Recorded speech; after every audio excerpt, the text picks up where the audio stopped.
ہمارے نبی صلی اللہ علیہ وسلم جب قرآن لکھوایا نا تو چونکہ آپ لکھنا پڑھنا نہیں جانتے تھے تو بعض دفعہ کاتب سے گرامر کی غلطی ہوئی لکھنے میں. ہمارے نبی نے اس کی کریکشن نہیں کی. آپ کو نہیں پتا چلا کہ گرامر کے لحاظ سے یہ غلط لکھا ہوا ہے, وہ اب تک اسی طرح لکھا ہوا ہے. سمجھ رہے کہ نہیں سمجھ رہے؟ مثال کے طور پر بہت ساری مثالیں اس کی قرآن میں. سورہ اقرا بسم ربک الذی خلق میں کیا آتا ہے؟ کلا لئن لم ینتہی لنصفعا بالناصیہ. اللہ کہتے ہیں اگر یہ کفر سے باز نہیں آئے ہم ان کو پیشانی کے بالوں سے پکڑیں گے قیامت کے دن. تو یہاں ہے لنصفعا.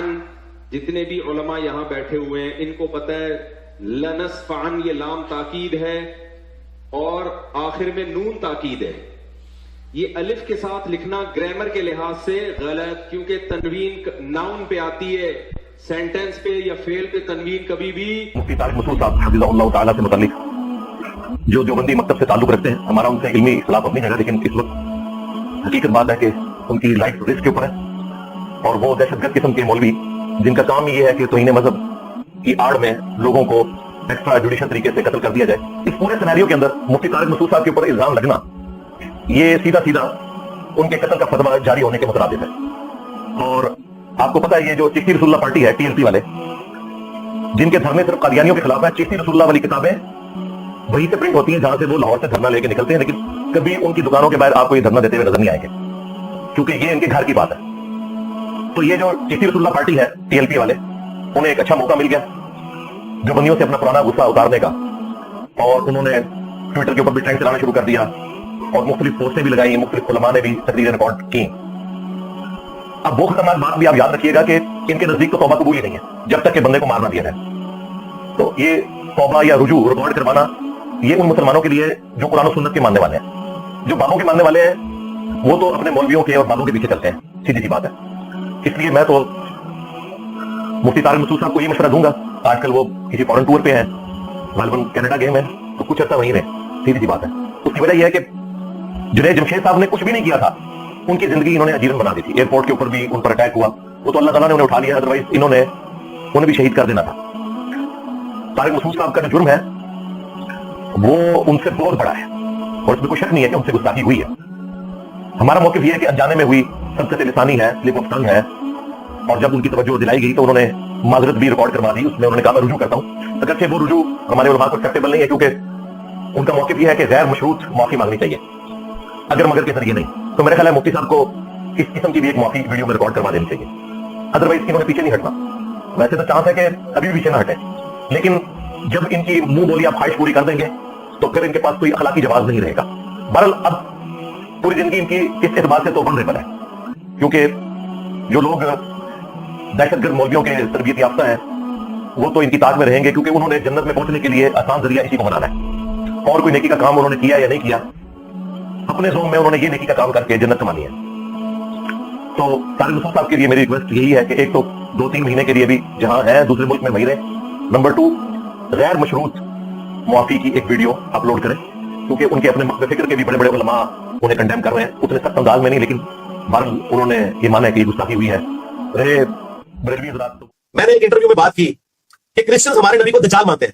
دیکھیں اگر ایک شخص کرسچن ہے تو وہ میرے نبی کو دجال سمجھ رہا ہے, لیکن مجھے قرآن اجازت دے رہا ہے کہ میں اس کی عورت کے ساتھ شادی کر سکتا ہوں اگر وہ کسی کرسچن کی بیٹی ہے. سورۃ المائدہ کی آیت نمبر 5, کس عورت کے ساتھ جو میرے نبی کو دجال سمجھتی ہے, اور اللہ مجھے اجازت دے رہا ہے کہ ان کی عورتوں سے تم نکاح کر سکتے ہیں. اب کئی کرسچن جو ہے وہ سامنے آ گئے کہ نہیں ہم تو اینٹی کرائسٹ نہیں کہتے رسول اللہ کو, اور بھائی میں اس دجال کہانی کی بات نہیں کر رہا ہوں.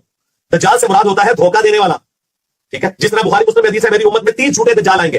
ہم مسلمہ قضاء کو مسلمہ دجال نہیں کہتے, لیکن نبی اسلام سے دجال کہا ہوا ہے کیونکہ جو نبی نہ ہو اور اپنے آپ کو نبی کلیم کرے تو اسے دجال کہا جاتا ہے, دجل کرنے والا, جھوٹ بولنے والا.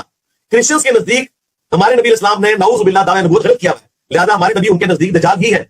یہودیوں کے نزدیک عیسیٰ ابن مریم دجال ہی ہے.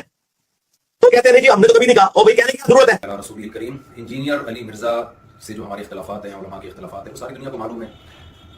جناب انجینئر علی مرزا کے نظریات سے متفق نہیں ہے, میں جہلم بھی گیا اسی سلسلے میں, لیکن جب تک دلائل کا جواب دلائل سے چل رہا تھا معاملہ ٹھیک تھا. اب ایک فتویٰ آیا ہے سامنے جو بڑا پھیلایا جا رہا ہے, ایک مولانا صاحب کی طرف سے فتویٰ دیا گیا کہ جی انجینئر صاحب کا قتل جائز ہے. میں اس اپنی دینی ذمہ داری سمجھتا ہوں کہ ہم اس فتوے سے بالکل متفق نہیں ہیں, اور جتنی بھی میری بڑے علماء سے بات ہوئی ہے, جہاں تک میری رسائی تھی, جن سے میری بات چیت ہوئی ہے, وہ کوئی بھی اس فتوے سے متفق نہیں ہے. تو لوگ اس فتوے کو علماء کا متفقہ فیصلہ نہ سمجھیں کیونکہ ہمارے ملک میں پہلے قتل و غارت بہت ہوئی ہے, یہ شرم کسی کو اجازت نہیں ہے اس کی کہ کسی بھی شخص کو اٹھ کے وہ قتل کر دے. انسانی جان کا قتل چاہے وہ کسی بھی مسلک سے ہو, کسی بھی فرقے سے ہو, کسی بھی مذہب سے ہو, ہم اس کا قتل جائز نہیں سمجھتے. پاکستان میں قانون بنا ہوا ہے کہ کوئی بھی صحابہ کرام کی بے ادبی کرتا ہے یا گستاخی کرتا ہے تو قانون بنا ہوا ہے. تو یہ سپریم کورٹ کا کام ہے, ہائی کورٹ کا کام ہے, جج کا کام ہے کہ وہ یہ فیصلہ کرے کہ کون گستاخ ہے اور کون گستاخ نہیں ہے, اور اس بیس پہ جو بھی پاکستان کا لا ہے, قانون ہے, وہ نافذ ہونا چاہیے. لیکن یہ جو ایک فتویٰ دیا گیا ہے کہ جی اٹھ کے قتل کر دیا جائے, یہ بالکل ٹھیک نہیں ہے. میرے ڈی میں اختلافات ہیں انجینئر علی مرزا سے, میرے کیا اہل سنت والجماعت کے علماء انجینئر علی مرزا کے عقائد کو درست نہیں سمجھتے, لیکن قتل و غارت کے فتوے دینا, انسانی جان غیر محفوظ ہو جائے ہمارے ملک میں, یہ بالکل جائز نہیں ہے. ہم اس کی پرزور مذمت کرتے ہیں اور اس کو علماء کا فتویٰ نہ سمجھا جائے. ایسا نہ ہو کل کوئی سرپھرا اٹھے اور کسی انسان کو قتل کر دے گستاخی کی بیس پہ, بے ادبی کی بیس پہ. تو یہ بالکل غلط ہے, ہم اس کی بھرپور طریقے سے مذمت کرتے ہیں, اور علماء بھی جہاں تک میری رسائی علماء سے ہوئی ہے وہ بھی اس عمل کو جائز نہیں سمجھتے. تو ملک میں امن کی کوشش کریں اور دلائل کی دنیا میں رہ کے ہی بات کی جائے گی, اس سے آگے بڑھنے کی کوشش نہ کریں, قانون اپنے ہاتھ میں لینے کی قطعاً کوشش نہ کریں. یہ جو ریسنٹلی فتویٰ ہے اور سوشل میڈیا پہ پھیلایا جا رہا ہے بالکل غلط ہے. قرآن و سنت کی روشنی میں اس فتوے کا کوئی سر نہیں بنتا. اور وہ پھر یہ ہے کہ ذرا سی کسی کی بات زبان سے کوئی لفظ نکلتا ہے نا, لوگ اس کو پکڑ لیتے ہیں. جنید جمشید کے ساتھ ہوا, مولانا تاجی صاحب کے ساتھ ہوا, اور سیالکوٹ کا جو واقعہ ہوا تھا, ہم تو یہ جو واقعات تھے ان کے زخم ابھی چاٹ رہے تھے کہ جناب ایک اور فتویٰ مارکیٹ میں آ گیا کہ جی فلاں کو قتل کر دیا جائے. یہ بالکل درست نہیں ہے. تو خدا را جو مذہبی لوگ ہیں وہ جنون کی حد تک آگے بڑھنے کی کوشش نہ کریں, پاکستان کا اسلام کا امیج دنیا میں خراب کرنے کی کوشش نہ کریں. اس سے ملک میں نقصان ہوگا اور قتل و غارت کا میدان گرم ہوگا. تو بالکل غلط ہے. لہٰذا میں ابھی نیچے آیا ہوں گھر سے اتر کے صرف اس کلپ کو ریکارڈ کروانے کے لیے, کیونکہ مجھے نہیں معلوم تھا کہ اس طرح کا سوشل میڈیا پہ کوئی فتویٰ پھیلایا جا رہا ہے. تو دیگر علماء سے بھی میرا مشورہ ہوا, تو سب کا یہی مشورہ تھا کہ ہمیں فوراً اس کے خلاف ایک بیان ریکارڈ کروانا چاہیے, اس فتوے کے خلاف. یہ علماء کا فیصلہ ہرگز نہیں ہے, نہ قرآن کا ہے, نہ حدیث کا ہے, اور نہ علماء کا فیصلہ ہے.